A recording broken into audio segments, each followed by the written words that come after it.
Hiya, this is my Savage X, originally 4.6, now 5.9 RTR. I've put this vid together for those of you who may be interested in the mods that I've done. I don't claim them to be all of my own, some of which are, but not all, which is why I'm doing this. I benefited from those of you on YouTube who've put some stuff out for us. Take what you want from it. Any negative comments you may as well keep to yourself, because I'm only going to edit them out anyway, or delete them out anyway.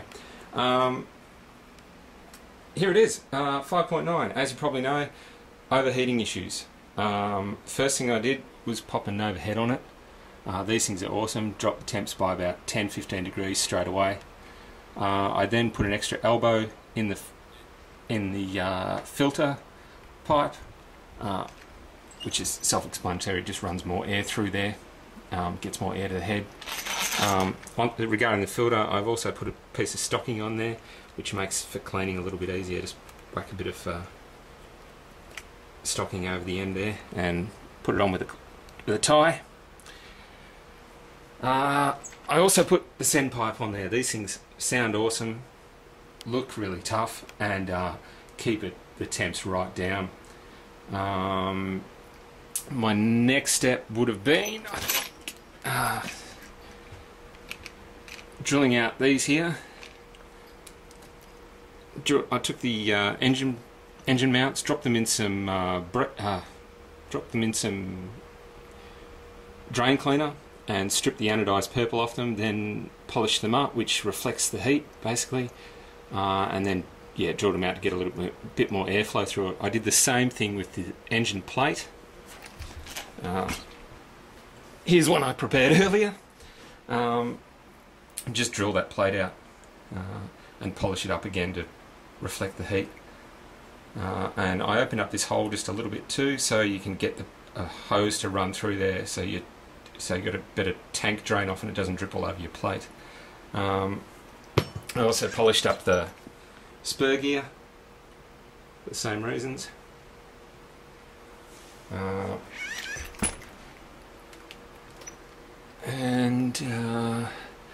Alrighty, yeah, drilled out a few extra holes here and there. This to make the hex heads more accessible. Opened this up a little bit more, drilled a couple more holes through here, and then made my own skid plate. And this stuff's really cheap, it's about $2 a metre from the hardware store. Lets the airflow through there and serves the purpose of keeping the big chunky rocks out and going into your brakes and cracking your transmission. Mounting this was dead easy. I used the braces from here, original engine plate setup. These are made for it. As you can see, the cutout fits perfectly around the gearbox. This is a low CG chassis, and they just fit perfectly on there. All I had to do was open up these holes a fraction here and here. These are originally I think 2 or 2.5, and I had to open up them to a 3, which is dead easy. And this brace also is an Intergy brace, not originally made for the low CG, but a little bit of filing here and there will get them on there no problem. I also used one of these in here just as an extra brace. Because it's just empty here, there's nothing there, so I did that as just a little bit of extra strength. As you probably see, this car is not built for racing, it's built for bashing. Weight is not a big concern to me. This cage weighs a fair bit, but I love the way it looks, and gets airflow through there, and I can access anything at any time and see if there's if there's something adrift or missing or whatever. Regarding missing bits, another thing I did is I put these tyres on here. They just hold onto my clips, and I'm not faced with that situation of, damn, where did I put my clips? They're right there, always attached to the car. While I'm on the tank issue, another thing I did with the tank is the ripcord has a tendency to come down and hit the tank.